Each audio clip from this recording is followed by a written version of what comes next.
The story of Upbuild began in a monastery. On our quest to understand ourselves more deeply, we recognize that it is our attachment to our egos, our identities, that gets in the way of being our true selves. This podcast will help you understand your ego. It will help you better understand your inner world, the motivations, insecurities, and emotions that affect your every action and relationship. Welcome to Upbuilding the Self. Hello everyone, and welcome back to Upbuilding the Self. I'm Rasanath, and I'm here today with two of my partners and dear friends at Upbuild, Prasada and Michael. And we are going to be talking about the sources of introversion. We are just coming out of a leadership workshop that we delivered to a company about introversion and are feeling very inspired by the topic and the complexities behind it. So with our time together today, we will be talking through the idea of introversion, the mechanisms behind why we experience an introverted energy, and the possibility that our introversion might not be innate, but could be more circumstantial, which would mean that we aren't necessarily an introvert. So I'd love to pass the baton over to you, Hari, to get us started. The exciting thing about this subject is we typically feel introversion and we see, oh, this person is an introvert, or I feel introverted. What we don't recognize is, and Rasanath, you touched on this, why the introversion? Why? What is happening inside that is making me or this other person introverted? And the incredible thing is there are different possibilities, but they are not as unpredictable or as unknowable as we might think. They're not random, and they're also not the same. They're not uniform, right? So we have honed in on three different sources of introversion, which are very distinct from each other and have very different effects and different needs behind them. And the beauty of this is when we get in touch with what's going on in our inner worlds, or we understand the inner world of someone else, then we can meet those needs. We can serve ourselves. We can serve other people in a way that's meaningful and intentional and realized. So I think that's the prospect here. Excellent. So Hari Prasad, you're someone who has a very strong introverted side to you. Tell us more about how you experience your own introversion. Although I can say, having spent so many years with you, it's not something that will be immediately discovered. I think most people experience you as, if you were to tell people that I'm an introvert, most people would tend to disagree with you because there is a conception of what an introvert is. And secondly, your energy doesn't necessarily match that conception. So tell us more about how you experience your introversion and what you have discovered about your own introversion and your general understanding of introversion. That's all true. Everything that you said is true, that I definitely am an introvert. And at the same time, people will not necessarily think that about me. And I don't really live my life very introvertedly. And that has its downsides. That has some serious consequences. But yes, I have multiple facets to my personality. And that's why it's so important to really get clarity on what's going on and where is each part coming from? What is the need behind it? So for me, according to the Enneagram framework, which is really the source of our sources of introversion, the personality typology of the Enneagram gives so much illumination on these inner pushings and pullings. For me, I'm what's called a withdrawn type. That means that, and this is one of our sources of introversion. So of the three, which we'll talk about, I only have one of these. Normally, I only have one of these sources, which is being withdrawn, being a withdrawn personality type. And what that means is that I experience the world through a, this is a little difficult to explain, but what's called a perforated ego boundary. So the ego boundary is our separation between ourselves and the world and our taking in of the world. So if there is a strong, solid ego boundary, not a lot comes in, or a lot less comes in. If there is what we call the perforated ego boundary, that means there are openings and a lot comes in.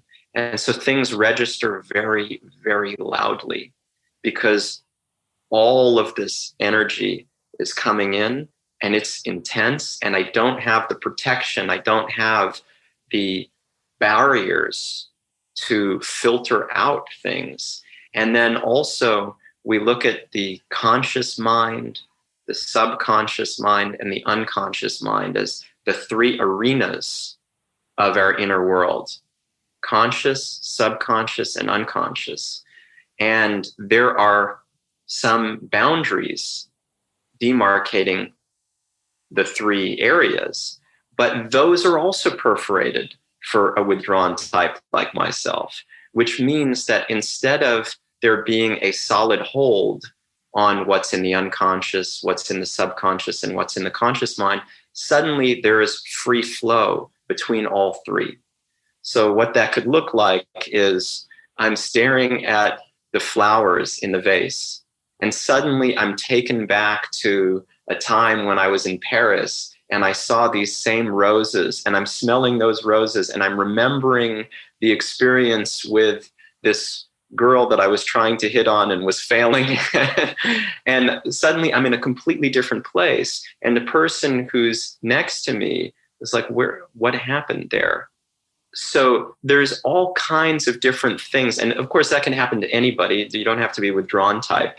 And Marcel Proust wrote about this.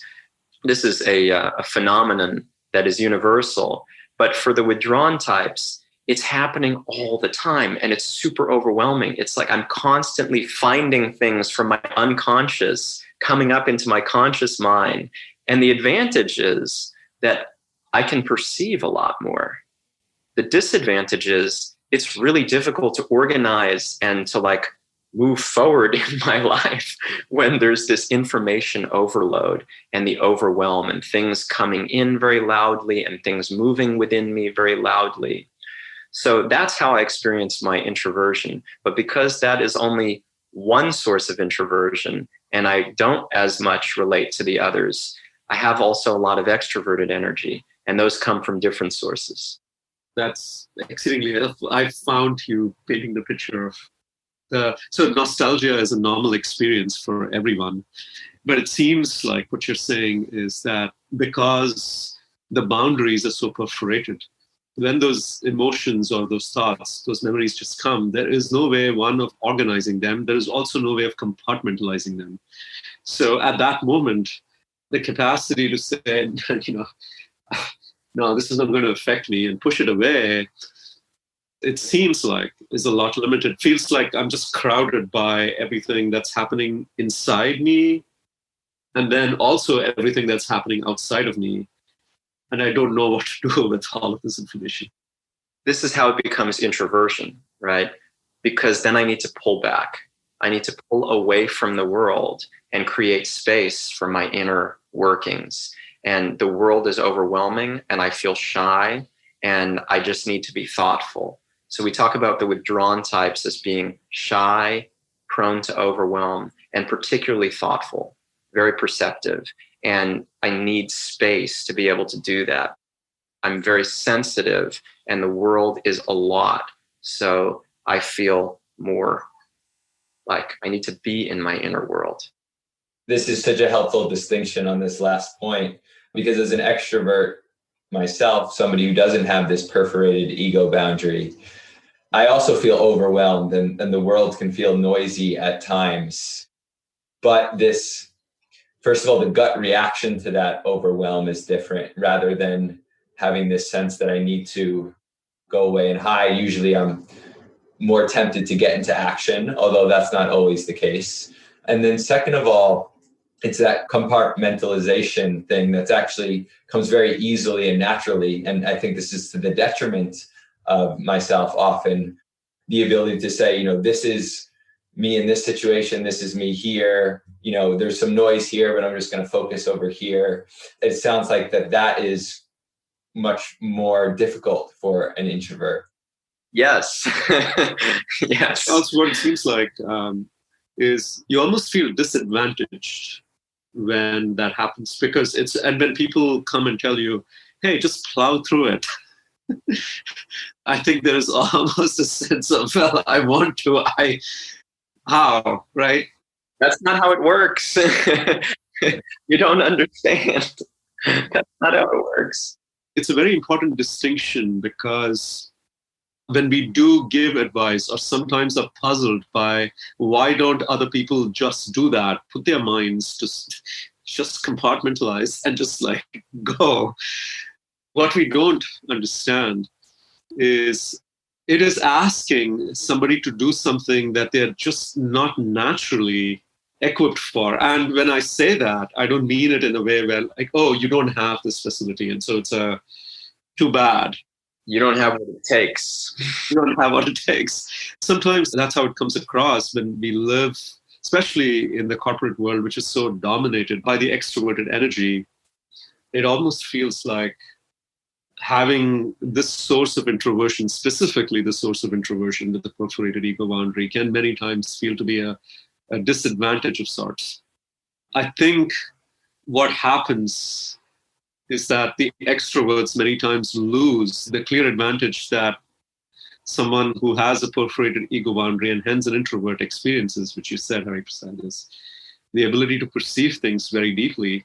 And then the loss of a lot of information when you're not able to perceive things that deeply. I just wanted to highlight that fact. I also wanted to ask you, Hari Prasad, you said that this was just one source of your introversion. And then you also have other energies in you that are much more extroverted. And I want to delve into a little bit of the complexity of that, because it seems like these are mutually opposing energies. And so what does it feel like to experience a very strong source of introversion, and then experiencing other sources that are not aligned with that introversion? It's damned confusing. It's really very difficult to make sense of it.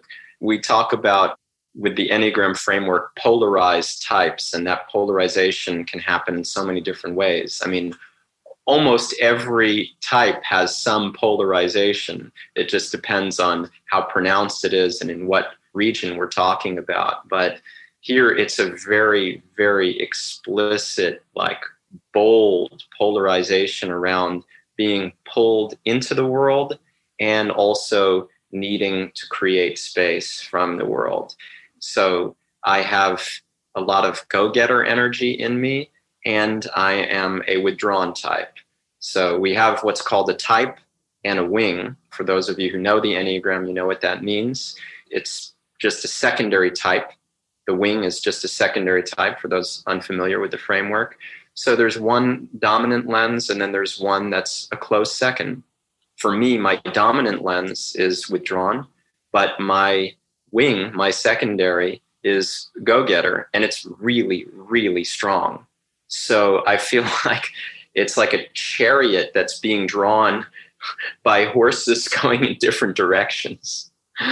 On the one hand, I'm pulled so intensely into the world to make things happen. And on the other hand, I'm pulled so intensely to need space, to introspect, to be able to think clearly, to be creative, to process experiences, to take stock of them, and to produce things that the noise of the world will not allow me to produce. To write a lot is one of the main things that comes to my mind, but it can take so many different forms. And I just love to read and be peaceful and be to myself, but there's really never an opportunity because, you know, the energy of the world is in one way, which is completely contrary, and which, even as you both have alluded to, is essentially looking down on the introverted energy, whether it's meant to be doing so or not. That's what it amounts to. And you don't have OKRs for introverts, right? You can, but generally they don't favor them. It's very much like, you know, perform. That means like, be a go-getter, be an extrovert, Now, of course, again, there are exceptions to that, but that's the predominant energy. And even when you have people like, for example, engineers who may be more introverted, and you have ways of measuring success that align with that more so, still those people feel out of place in the organizations because people expect them to operate differently. And those people are not typically the ones who are calling the shots.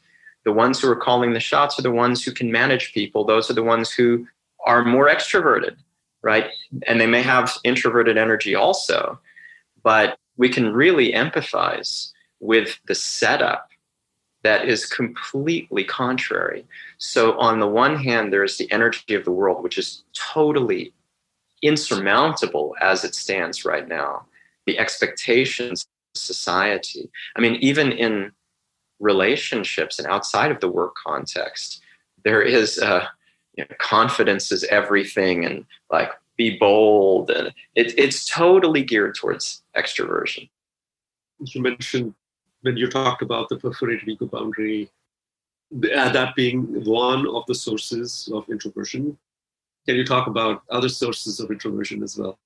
Yeah, and also I should say that, this is a particular time in my life, a stage in my life. It's not that all introverts will experience exactly what I'm describing. And, I have my own shortcomings that I'm working through.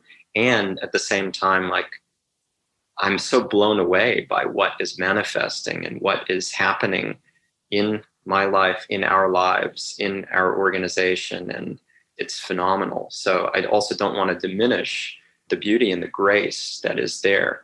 I'm just expressing my personal struggle, which relates very much to being an introvert. It's very, very tightly tied. I actually wanted to say to that, having known you for so many years, and we have discussed this in many different contexts, and being a complete extrovert, then going back to the Enneagram language, my type and my wing are so aligned with each other that my entire center of gravity actually rests outside of myself, which only over time I'm recognizing is such a struggle, because I could be doing a lot of things without really feeling anything about them. And also the capacity to perceive things very deeply, to experience things very deeply. I don't even know what, sometimes I feel like I'm numb, but I'm still doing things anyways with a smile on my face and feeling and putting out the energy as though I'm being energized. But what I have found over time is that when I'm asked the question, well, what do I feel? I can give an answer, but many times I'm not really in touch with what I'm saying. And I've recognized that it's a struggle. It's a struggle to really authentically know what I'm feeling, because I have so much extroverted energy in me. And I wanted to state that very explicitly, because I'm beginning to recognize that's a disadvantage, a very big disadvantage of that, especially for the kind of work that we do, because so much of it is about presence, being in touch with our own selves. But also in terms of building relationships, then I've observed that when I'm not in touch with my feelings and not in touch with my heart, relationships are not satisfactory, far from it, actually. So this is a struggle. And it seems like for you, the struggle is quite the opposite, where you are so much in touch with everything that sometimes to move through the world can feel overwhelming. Well, how do you do that, carrying all of these things with you? So I wanted to say that finally I'm beginning to see that it's a level playing field in some ways. So yeah, I just wanted to state that as you were expressing your own struggles. Thank you so much for saying that. It's really touching. I appreciate that. Yeah. I was just going to say, I'm loving what's happening here. And, thinking about two people on opposite ends of the spectrum of anything, to be able to share your own experience as the two of you have just shared, and then also take responsibility for your own experience and your own suffering. I must say that has not always been the case. And as a complete extrovert, I have also known that the right thing to do is to empathize but I have struggled a lot with actually truly empathizing. The reason why I bring this up is I have always been proud of my extroversion, although externally I wouldn't express it that way.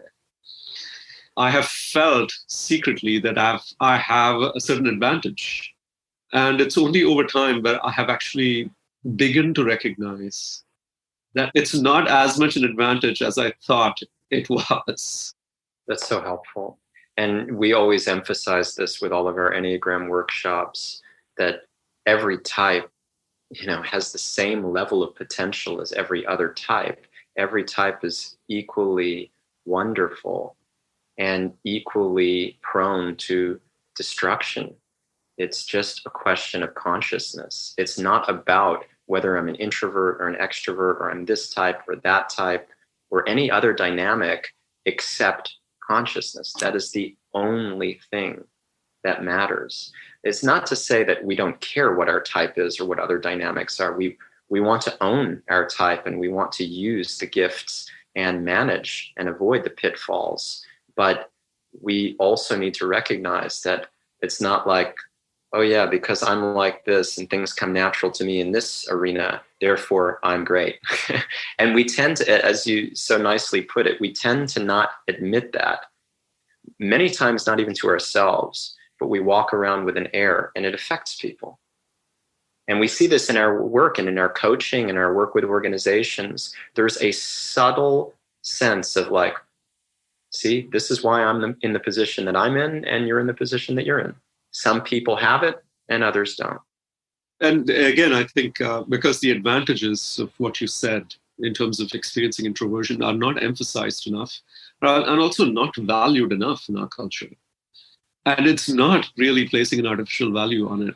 It's only when we understand what it truly means to be in touch with our heart and our emotions, do we understand the struggle behind getting there. So you're absolutely right. And this also brings me to, I asked you about other sources of introversion. And I wanted to touch a little bit on one of the more circumstantial ways in which somebody can be introverted, because there's just so much talk about extroversion, introversion. And I've seen how, including myself, having this sense that when initially these conversations started to happen where I recognized that I'm a complete extrovert, there was some shame around it. And so I also wanted to create this aura of like, no, I can be with myself. I love reading a book, sitting and just reading a book and having a cup of tea. I can be an introvert. So there is almost like we are moving in a direction where now being introverted, and I've heard a lot of people say this, well, I can be extroverted when I want to be, but I think I'm an introvert. It almost seems like introversion is fashionable now. And so I also want to have a little bit of that fashion side to me. So I wanted to touch a little bit about why is there a move towards understanding introversion? And also suddenly I find more people saying how they are more introverted. Is it more acceptance, or is it like some experience of shame around not having any access to that energy and feeling like, well, I'm incomplete? What is it? Well, yeah, I'm just thinking about my own, because probably guilty of more than one crime that you've just named. Some of it's definitely the shame of being so needy and desperate to connect that to combat that, it's this knee-jerk reaction backwards. The other thing which you've mentioned in some of our previous conversations is this desire to size people up and size the room up before I end up sharing my own point of view. So having worked on a trading floor for a long time, there's always trade ideas that are being exchanged and people are expressing their views. But in that world, maybe more than any other world, you're very quickly proved wrong or right. And so when you put your point of view out on the line, people remember that, and within days, they can have some evaluation of what your idea was. So it's important to get group buy-in in those situations.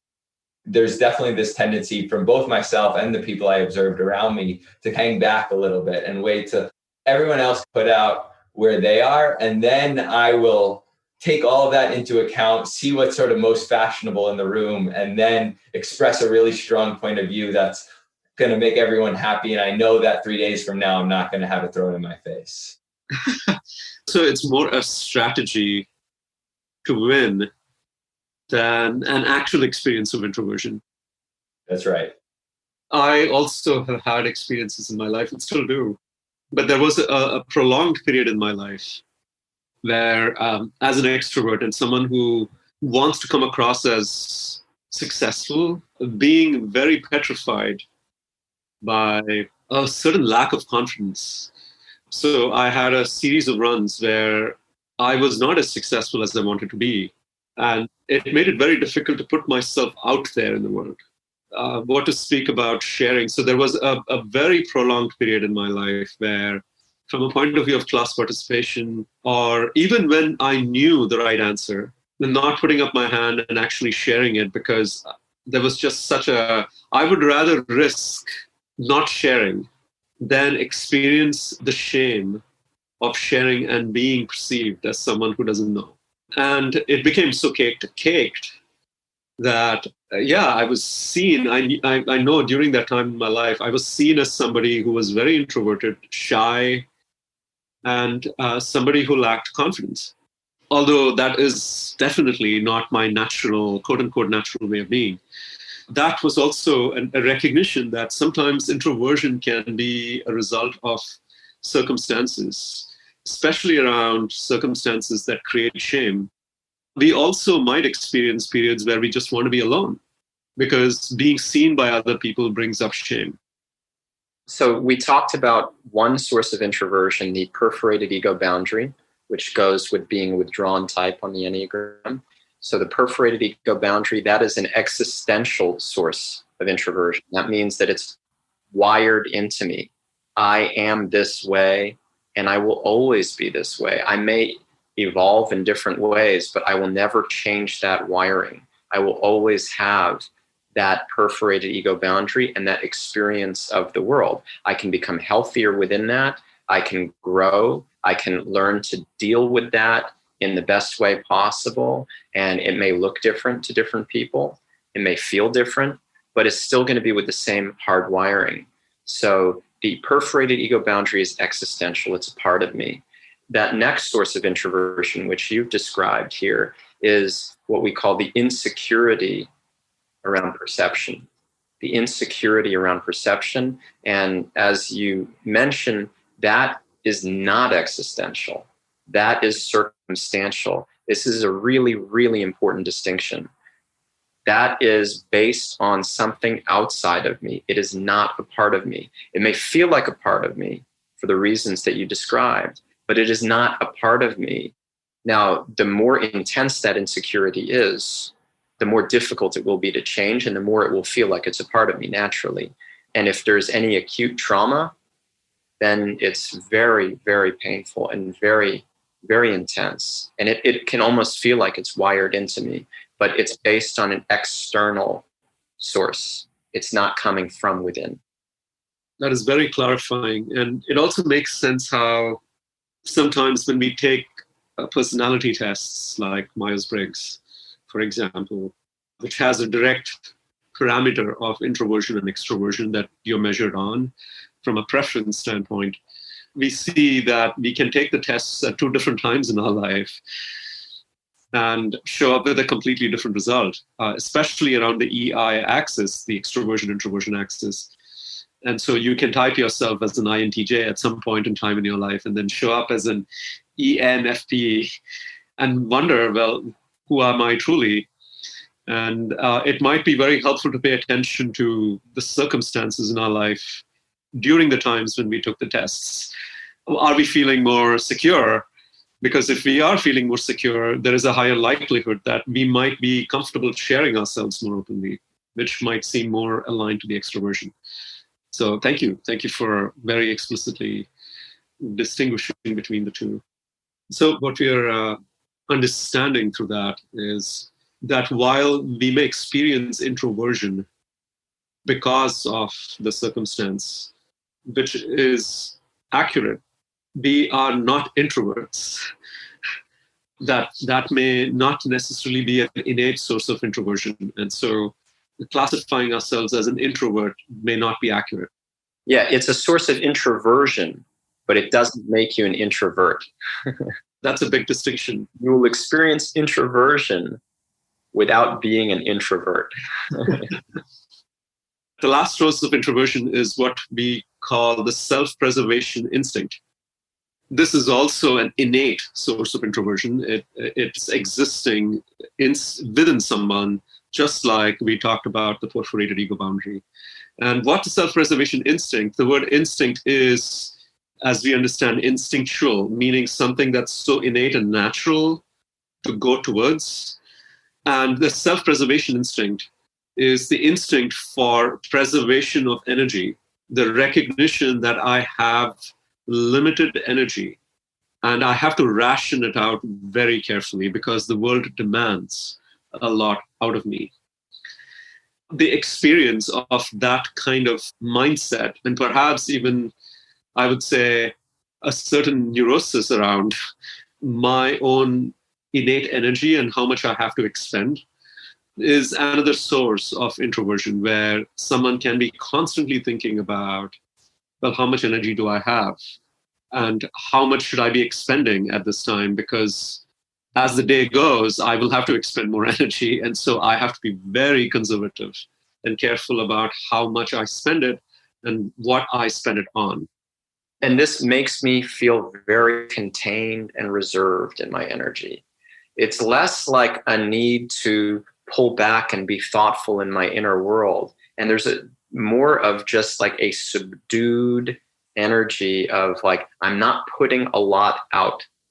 And one strong distinction between this and the perforated ego boundary is when you get somebody with a perforated ego boundary going, they can really go for it.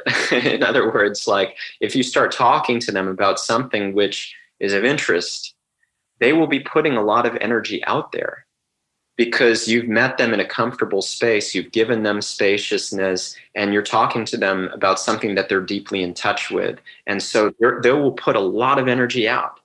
They're not constrained in energy. Here, what we're talking about is a sense of being constrained in my energy. So even if I'm passionate about a subject, I'm not putting a lot of energy out when I speak about it. There's really a kind of low burn feel to this source of introversion where it's perceived by others. And this is the stigma and this is the pain of people with this source of introversion. It can be perceived as monotonous, boring, unexciting, too contained, doesn't intrigue me, doesn't captivate me. And there's a real practical nature that they come with.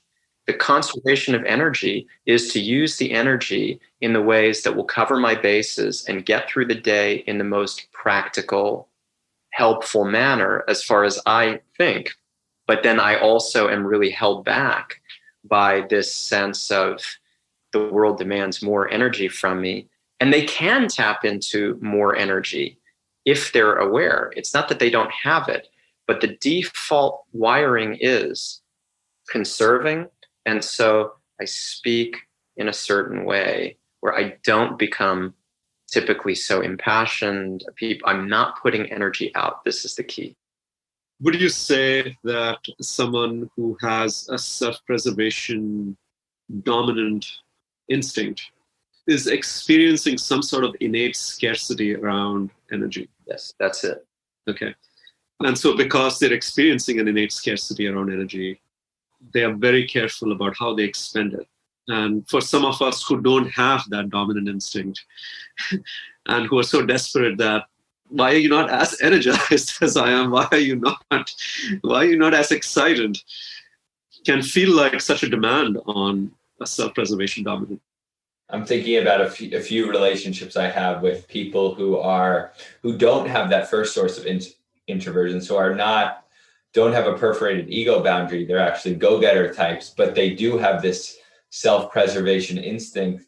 And I'm embarrassed to admit this, but I'm thinking sometimes in my conversations with them, come on, you're better than this. Like, I know you want to reach that goal.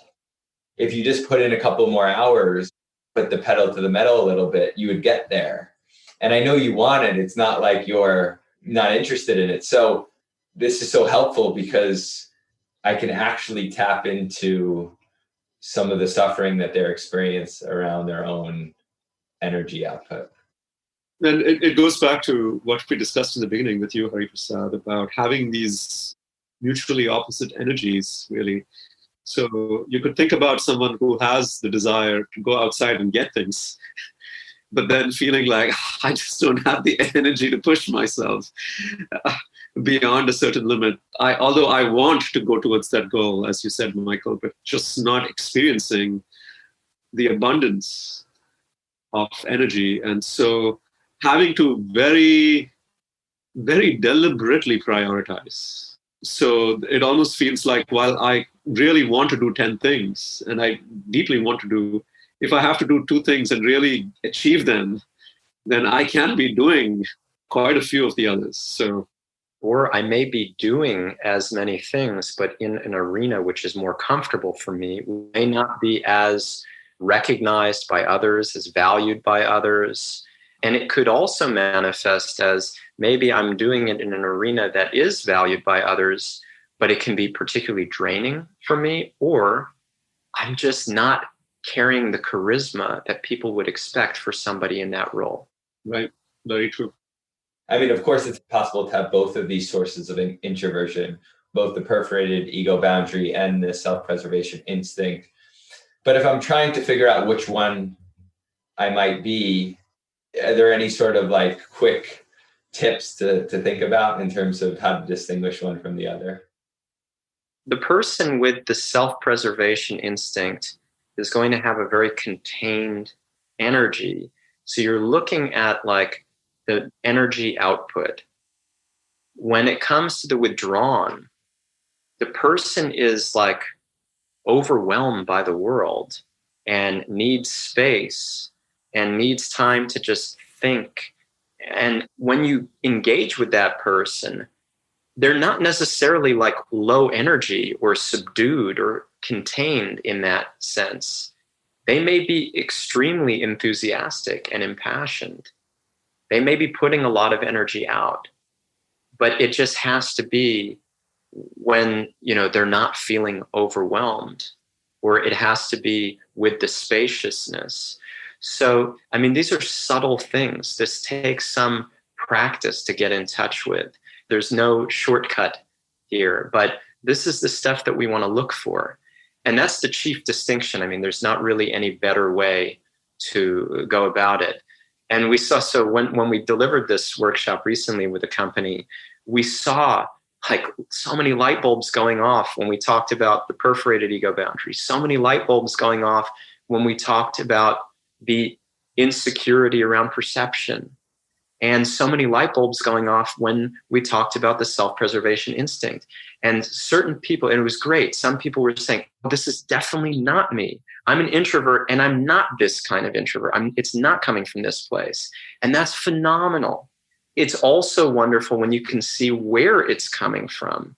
And what we were amazed at is that even through the quick deep dive that we did with each of these 3 sources of introversion, people were finding themselves. People were recognizing what is making them tick, which they could not see before, which they could not tap into. And therefore now they could be intentional about how they want to use that introverted energy, as opposed to it just kind of running me and I'm not so conscious of it, or I don't know exactly what's behind it. Now I can tap into it and I can use it. This also brings phenomenal empathy for other people. Oh my God, that's what's going on in them. That's why they show up that way. I could never understand that. So we want to ask questions and look deeply, think deeply, create space for ourselves to process, taking from the introverted energy, create some space for ourselves to process what might be going on in our relationships, what might be behind the introversion that we're seeing.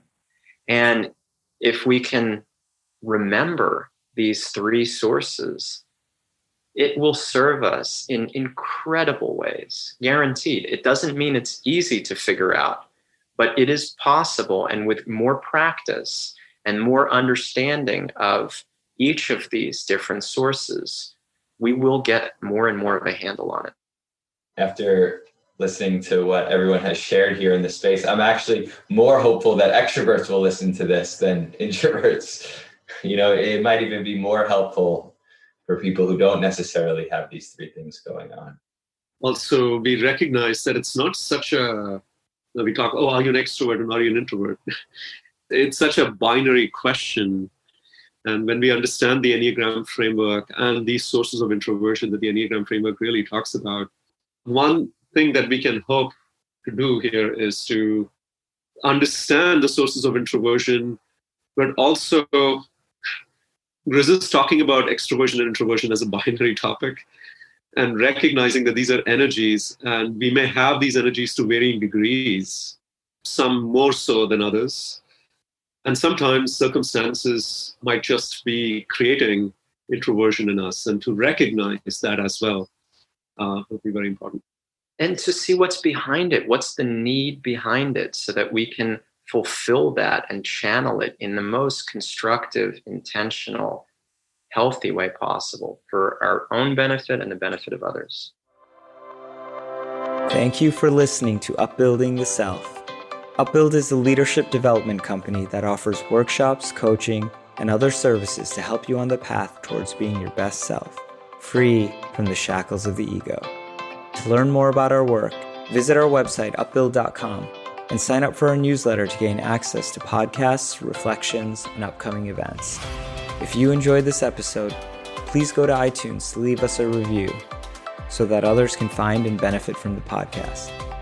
We look forward to being with you again next time.